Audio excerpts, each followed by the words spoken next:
Good morning everyone, how you doing? It's Paul here from Unusual Things. Now today we are in Comber in Northern Ireland and we have come to find the final memorial stone to Thomas Andrews. Now Thomas Andrews is the designer of the RMS Titanic and of course the RMS Olympic. But we will have a walk around this churchyard today. We'll go and find his final memorial plaque. Of course there's no body there because he went down with the actual ship. I'll tell you a little bit more information about that real soon. Now don't forget, if you like the video today, please give it a thumbs up. If you haven't done so already, subscribe to the channel. It's absolutely free, and if you haven't done so already, hit that notification bell and you'll be notified when more videos come out. And for those of you that are massive fans and have a big interest in the RMS Titanic, now there is a playlist. If you go and click on that, it will tell you and show you the videos I've made on the Titanic so far, and you can go and watch as many as you like. Some survivors, some people's memorial plaques, and even some information about the ship itself. So I'll tell you more now about Thomas Andrews.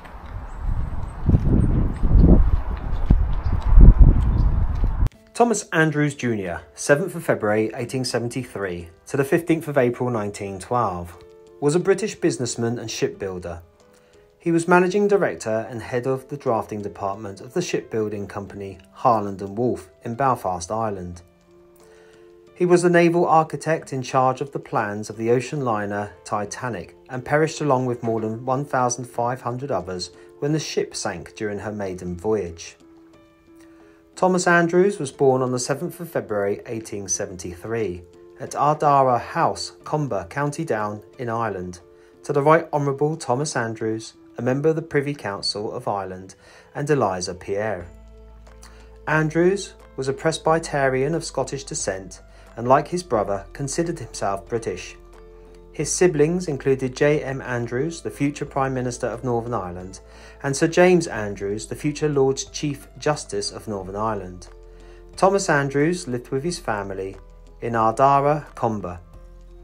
In 1884, he began attending the Royal Belfast Academical Institution until 1889, when at the age of 16 he began a premium apprenticeship at Harland and Wolff, where his uncle, the Viscount Pierre, was part owner.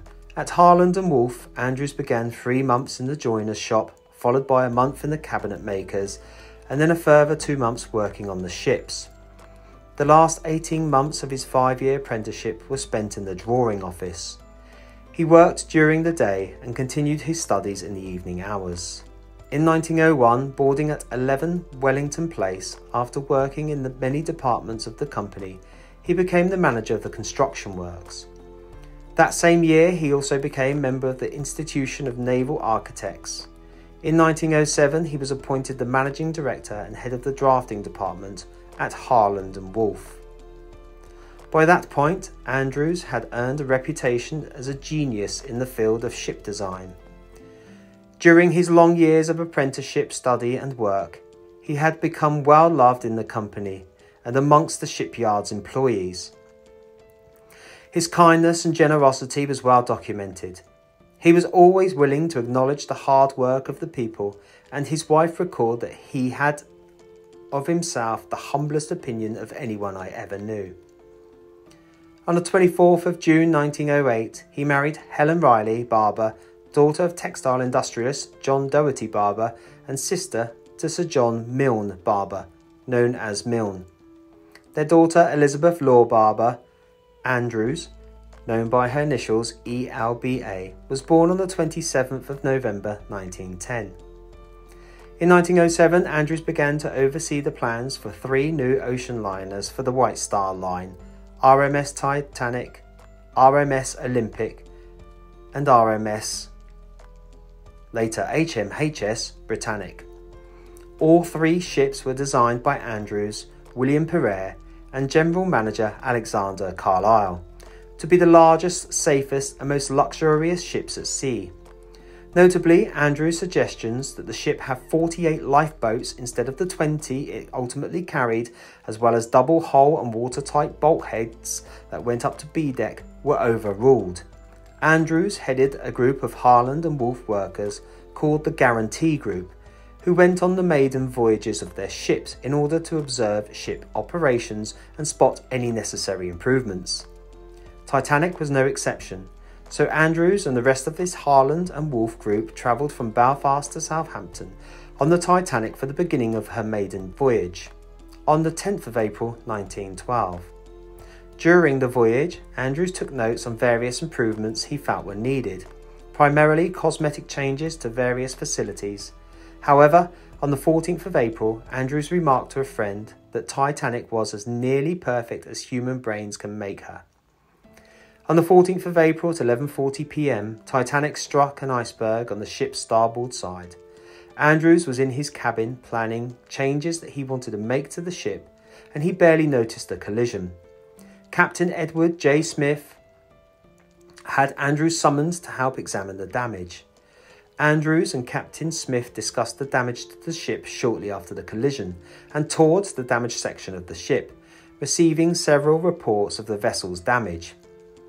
Andrews determined that the first 5 of the ship's 16 watertight compartments were rapidly flooding more than the 4 that the vessel was supposed to withstand. He relayed this information to Captain Smith, adding that in his opinion the vessel had only about an hour before foundering. He also informed Smith of the severe shortage of lifeboats on board the ship. As the evacuation began, Andrews tirelessly searched staterooms, telling the passengers to put on lifebelts and go up on deck. Many survivors testified to have met or spotted Andrews several times, fully aware of the short time the ship had left and the lack of lifeboat space for all passengers and crew. He continued to urge reluctant people into the lifeboats in the hope of filling them with as many people as possible. The Titanic sank at 2:20 a.m. and Andrews perished along with more than 1,500 others. His body was never recovered. Andrews was reportedly last seen by John Stewart, a steward on the ship, after approximately 2:05 a.m. According to Stewart, Andrews was standing alone in the first-class smoking room with his arms folded, his lifebelt lying on a nearby table. Stewart asked him, "Aren't you going to have to try for it, Mr. Andrews?" Andrews did not answer or move, apparently in a state of shock. Walter Lord suggested that he was staring at a Norman Wilkinson painting over the fireplace that depicted the entrance to Plymouth Sound, which Titanic had been expected to visit on her return voyage. This led to popular belief that Andrews may have made no attempt to escape and waited in the smoking room for the end. So there's all the information there on Thomas Andrews. What an amazing man he was to design the RMS Titanic and of course the RMS Olympic. So we've been having a good look around. It's a very small churchyard here, but you know what? I think I found it.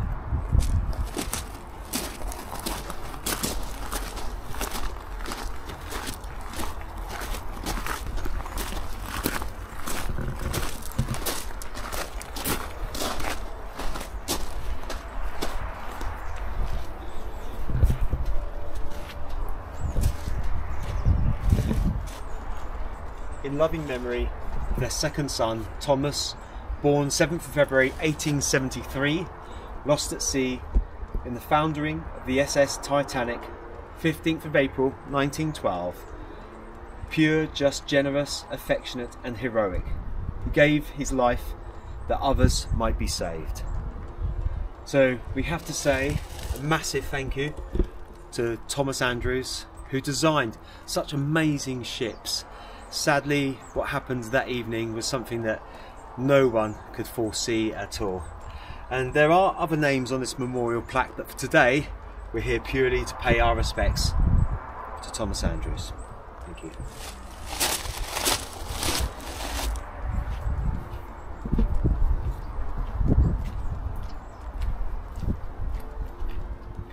So there we have the memorial stone to Thomas Andrews, and what an amazing man he was. to put all that design together. And like I say, obviously he sadly went down with the RMS Titanic, so he's not actually buried there. But it's nice for us to come and pay our respects on our Titanic journey here in Comber in Northern Ireland. Now don't forget, if you like the video today, please give it a thumbs up. If you haven't done so already, please subscribe to the channel and hit that notification bell. Most importantly, guys and gals, please leave your comments down below, especially any of you that are real history buffs on the Titanic. I love to hear from you because you know a lot more than what I do, so I learn from you. I just take you on these small journeys so that you get to see where these final memorial plaques or stones or burial plots are of these wonderful people that sadly lost their lives on that ship. Thanks as always for watching. I'll see you all on the next one. Take it easy.